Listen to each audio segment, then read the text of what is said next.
Depuis qu'on m'a téléphoné pour me dire que tu étais malade, je suis devenu extrêmement stressé et irritable.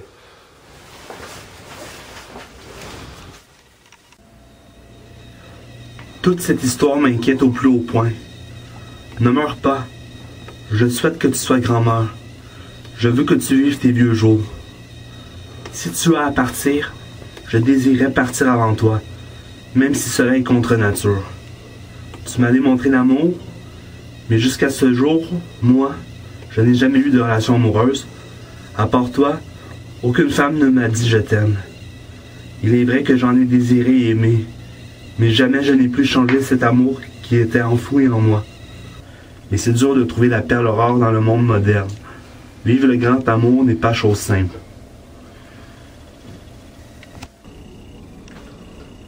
Benjamin parlait de tout cela car il avait l'impression qu'ils allaient bientôt se quitter. Cela devait se vivre à toutes les époques. Moi, avant de rencontrer ton père, j'ai versé beaucoup de larmes.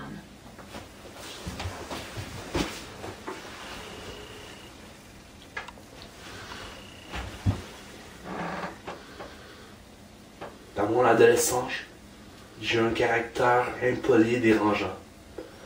Maintenant que du recul est devenu adulte, j'ai compris que j'étais dans l'erreur. Et que ce que tu me disais qui me dérangeait était enfin un bon apprentissage de la vie. Tu sais, mon père est mort alors que j'étais très jeune. Je n'ai donc pas eu d'image masculine. J'ai donc dû m'expliquer beaucoup de choses à moi-même. J'ai dû m'expliquer cette attirance que j'avais envers les autres femmes. J'ai dû comprendre ce drôle de sentiment qui m'habitait lorsque j'étais en présence d'une femme de mon goût. Une femme t'apprendra à aimer et non le contraire. Tu rencontreras ta copine en temps venu, non en temps voulu. Faut t'apprendre à ouvrir aux autres femmes, pas seulement aux beautés véhiculées par les médias. Je ne veux pas que tu meurs avant que j'ai fondé ma famille à moi. Présentement, je n'ai que toi. Voilà en fait le pourquoi de cette discussion. Ben voyons, t'as 25 ans, t'es capable de vivre sans ta mère? Faut que tu trouves une façon d'être un homme sans imiter qui que ce soit. Et avec les années, tu y arriveras. Avec les années? Mais je suis déjà à la mi-vingtaine. Combien de temps je vais devoir attendre encore avant de trouver ma dulcinée? Ben voyons, qu'est-ce qui te presse tant que ça? Mais tous mes amis sont déjà casés. J'aimerais ça suivre la vague. Je suis pas si différent des autres. Me prendre en main, faire comme tout le monde. Je te comprends, mais moi, ça a pris beaucoup de temps avant que je rencontre ton père. T'avais quel âge? C'est pas une question d'âge, c'est une question qu'est-ce que tu ressens dans toi en présence d'une personne que tu aimes. Ce que tu dis a du sens, mais j'ai aucune expérience en ce domaine. Comment savoir ce qui est convenable? Mon fils, l'amour, ça se commande pas. Je ne contrarierai pas là-dessus. Mais j'ai une question. Comment plaire aux femmes? Y a-t-il un truc miracle? La femme, c'est très complexe. Il n'y en a pas une qui réagit de la même manière. Je te dirais que la clé serait de rester toi-même. N'essaie pas d'épater la galerie. N'en fais pas trop. Les petites choses sont souvent les plus appréciées que les grandes, car c'est dans les petits gestes qu'on perçoit les grands cœurs. Benjamin, c'est quoi un homme? C'est ce que je me demande. Il ne voulait pas tomber dans le ridicule, mais il voulait aller jusqu'au bout de son questionnement. As-tu eu des amis sur lesquels tu pouvais réellement compter? C'est ce que j'ai appris. Dans la vie, ce qu'on a de plus précieux, c'est les amis. Je suis certaine que tu as raison sur ce point. Tu sais, j'ai une amie dans la vie qui a eu un immense chagrin d'amour. Elle a avalé tous ses médicaments et elle en est morte. Elle s'est suicidée. C'est bien ça. Comment as-tu réagi face à ce drame? Il est évident qu'au début, ce fut un choc. Mais après y avoir bien réfléchi, comme elle avait eu une rupture avec son copain, sa vie était insupportable. Donc c'était sa décision à elle. Je pouvais rien y faire. Trouves-tu que c'est un comportement égoïste? Égoïste, oui. Mais si sa vie était insupportable, le sort en était jeté. Allez à Jack Thaïs. C'est bien ça, Benjamin. Le sort en est jeté. Je me demande à quoi ça ressemble la mort. Nous sommes peut-être mieux là-bas dans cet état. Les choses sont comme elles sont et nous devons tous mourir. Je ne dois pas passer ma vie à penser à cet événement fatal.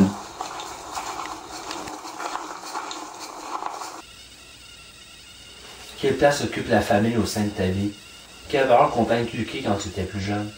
Selon moi, la famille, c'est une des choses les plus primordiales. Regrettes-tu de m'avoir mis au monde?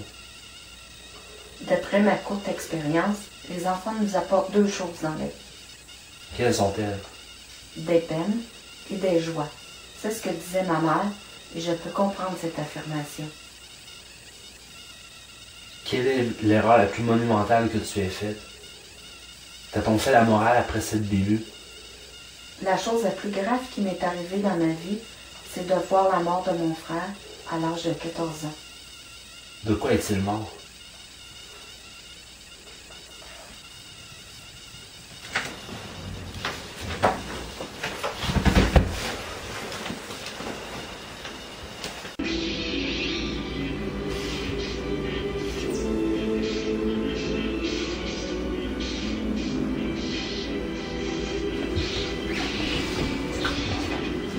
Je pense que c'est moi. Maman, allez, dis-moi pourquoi t'es alité comme ça. J'ai une maladie incurable. Il n'y a aucun remède pour ça. Comment t'as attrapé ça? J'ai aucune idée.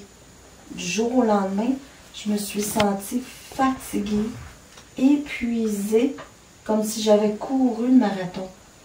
Mal de jambes, vomissements, étourdissements, et j'en passe.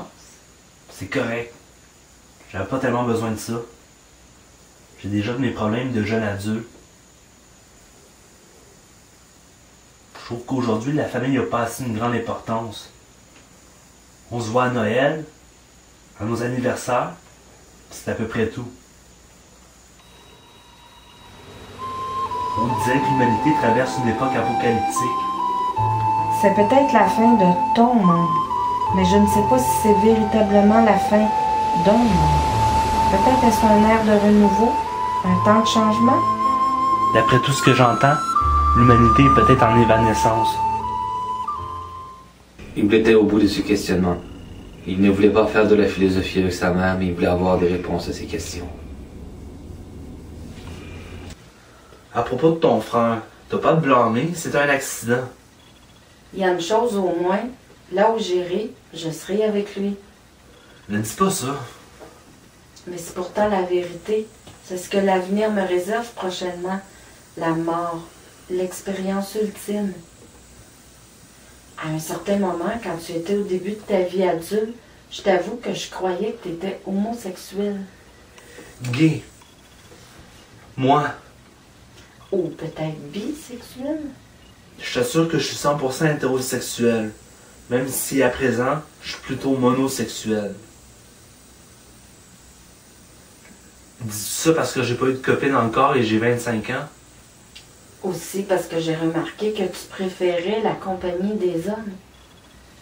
Ce sont des amis. J'ai jamais eu de rapport sexuel avec eux. J'avoue que j'aime pas la fête avec mes chums de gars, mais ça fait pas de moi un homosexuel.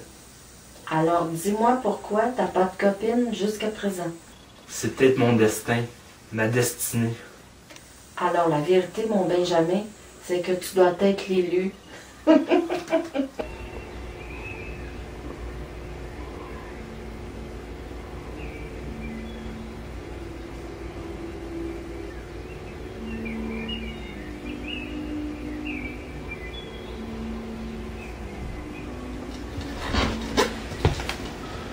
Je pense que c'est moi. Jacqueline, j'ai écrit un poème pour toi en m'en venant en taxi tantôt. Allez, lis-le-moi, Benjamin. Tu as toujours eu la poésie de la parole.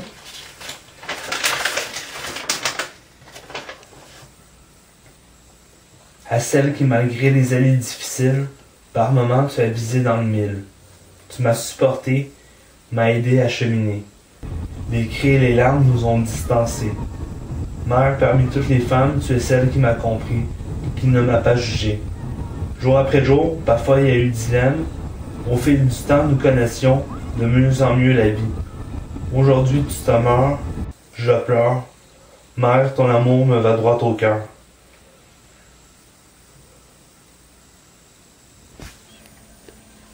Ma, as-tu peur de la mort? Mourir, c'est l'unique certitude dans la vie. Dis-toi que tout le monde doit passer par là un jour ou l'autre. C'est inéluctable. La mort, c'est pas la fin, mais bien le début d'une nouvelle vie. Elle représente, je pense, le commencement de l'éternité.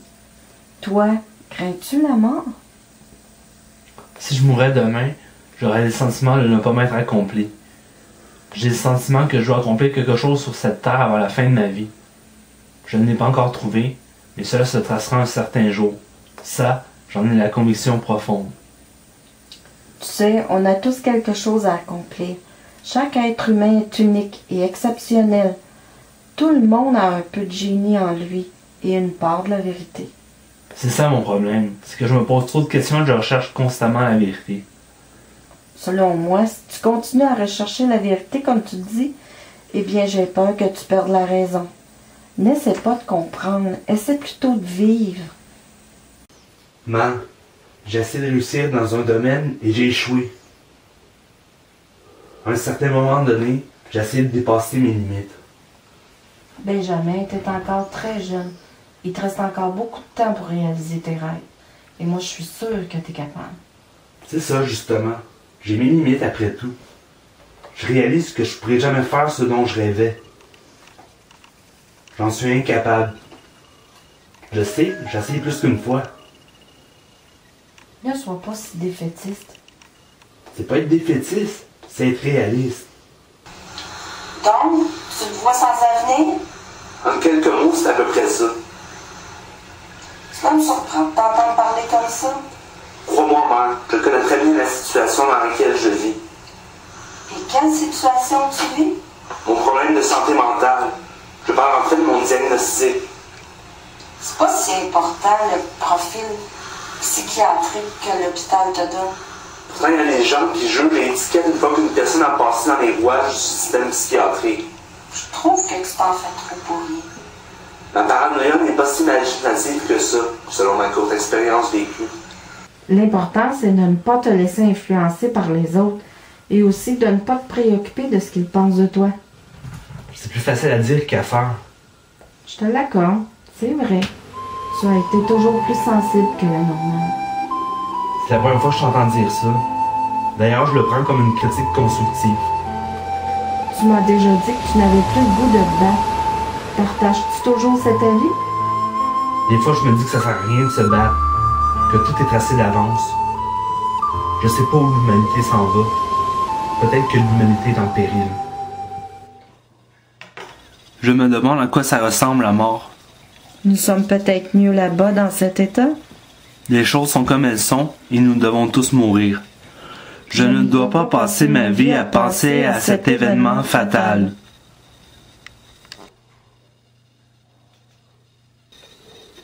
Il est 14h34, je vais partir bientôt. J'ai vraiment apprécié l'entretien, j'ai beaucoup appris. Je dois passer des tests demain. Je me demande au fond de moi si je vais te revoir un jour. Je sais absolument pas. Tout dépend quand tu penses revenir. Peut-être après-demain, en avant-midi. Dieu seul sait si je serai encore là à ce moment. Alors je te fais pas la bise et je te dis prends soin de toi. Salut mon grand. J'espère que les anges veilleront sur toi. Je l'espère aussi. Bye, maman.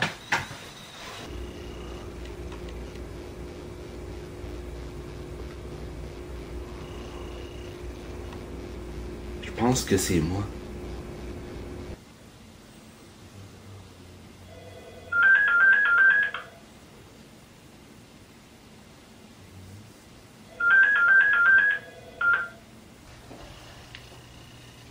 Oui, allô?